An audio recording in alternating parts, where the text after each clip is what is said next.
What if the secret to building a global empire wasn't brilliance, wealth, or special talent, but suffering? Kazuo Inamori's life began in the shadows: weak health, humiliating failures, and dreams constantly crushed by reality.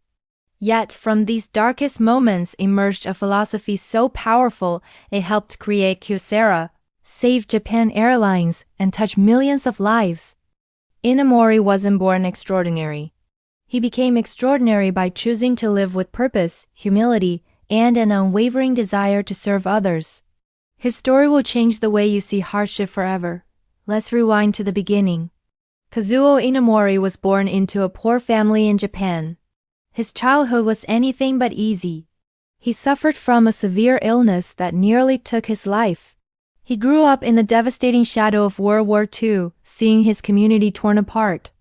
As a young man, he seemed destined for failure. He failed his middle school entrance exam, his high school exam, and even his university exam. After finally graduating, he couldn't find a job. He was rejected by company after company. Imagine the weight of that constant failure. His self-esteem was at rock bottom. He felt worthless, like a complete loser. Most people would have given up. They would have become bitter or resigned to a life of mediocrity. But in that darkness, Inamori found a spark of light. He realized something profound. Even if I have nothing, I can choose my attitude. He couldn't control the war, his family's poverty, or the rejections. But he could control his own mind and his own heart.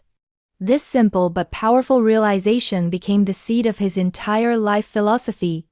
He decided that instead of complaining about what he lacked, he would focus on what he could build within himself, his character. Fast forward to age 27, armed with this newfound resolve, Inamori and 28 of his colleagues decided to do something crazy. They started their own company, a tiny ceramics workshop that would eventually become Kyocera. They had nothing. No money, no fancy equipment, no business experience, and no glamorous backgrounds. All they had was each other and a shared belief. They were a small band of dreamers against the world. On the first night, with no certainty of success, Inamori gathered his team. He didn't promise them riches or fame. Instead, he made a solemn vow. He said, "If we fail, I will take full responsibility. But if we succeed, this company belongs to all of us." Think about that. He put his people before any potential profit. He created a family, not just a company. This philosophy, this commitment to human connection and shared purpose was their secret weapon. It created a culture of incredible trust and loyalty. Everyone worked not just for a paycheck, but for each other. And that small workshop, built on nothing but faith, grew into a global powerhouse. So, what was at the very core of his teaching? What was the secret sauce that turned everything he touched into gold? It was surprisingly simple. Become a good person first. Inamori believed that business skills, talent, and intelligence are all secondary. Why? Because skill has its limits. Talent can fade. Intelligence can be misapplied. But character, integrity, and a pure heart, those are limitless. They are the true foundation for lasting success and a meaningful life. He built this philosophy on 3 main pillars. First, be a good human being. This sounds basic, but it's the most important rule. He insisted that every action must come from a place of honesty, kindness, and sincerity. He famously said, "If your heart is impure, your results will be impure. It's like planting a seed. If the seed is rotten, you can't expect a healthy tree to grow." In business and in life, if your intentions are selfish or dishonest, the outcome will eventually reflect that. Your inner world creates your outer world. So, before you chase success, chase goodness. The second pillar is to improve yourself every single day. Inamori was a huge believer in the power of small, consistent effort.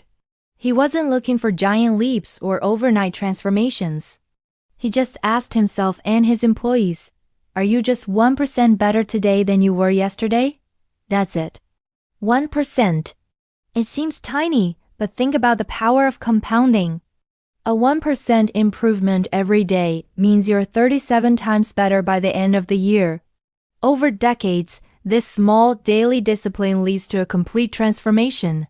He lived by the motto, "Miracles belong to the persistent." Success isn't about one heroic act. It's about the 1,000 small unseen steps you take every day when no one is watching. It's about showing up, being disciplined, and relentlessly pursuing self-improvement. And finally, the third pillar, live with the spirit of service. For Inamori, work was never about personal greed or inflating your ego. It was a form of spiritual practice, a way to contribute to the world, a way to lift others up. He believed the purpose of work is to make a positive impact on your community and on society. When you shift your focus from "what can I get" to "what can I give," everything changes. Your work becomes meaningful. You find a deeper source of energy and motivation that money can't buy. You're no longer just doing a job. You're fulfilling a purpose. This spirit of service is what drove him to take on the impossible task of saving Japan Airlines. He did it not for personal gain, but because he wanted to save the jobs of thousands of employees and restore a national symbol. In the end, Kazuo Inamori's incredible legacy wasn't built on luck or genius in the traditional sense. It was built on the quiet, steady power of a man who chose to live with intention, sincerity, and relentless effort. He started with nothing, but by focusing on building his character, he gained everything. His life is a powerful lesson for all of us. It teaches us that you don't need a privileged background or a lucky break to achieve great things. You just need to focus on what you can control, your own heart. When your heart is right, when your intentions are pure, and when you are dedicated to serving others, your results will naturally follow. You become the architect of your own success, one good deed at a time. Thank you so much for watching. If this story inspired you, please hit that like button and subscribe for more content that can help you build a better life. We'd love to hear your thoughts in the comments below. What's one small step you can take today to live with a purer heart?